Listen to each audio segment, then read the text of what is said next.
The Railway Recruitment Board has announced 7951 junior engineer posts on a regular basis across India.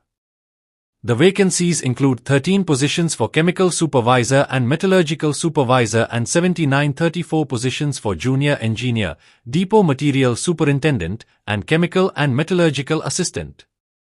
Eligibility requires a diploma or degree in engineering for junior engineers, with specific requirements for information technology and depot material superintendent roles, and a bachelor's degree in science with physics and chemistry for chemical and metallurgical assistant.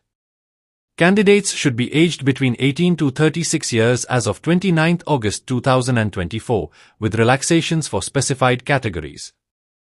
The salary offered is based on the 6th CPC pay matrix starting at 35,400 rupees with allowances. Selection involves a computer-based examination followed by document verification and medical examination.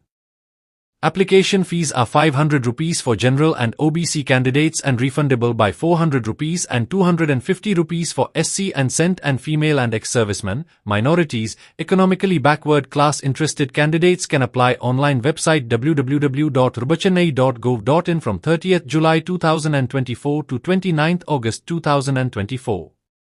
All links are below in description. Kindly check it. Thank you.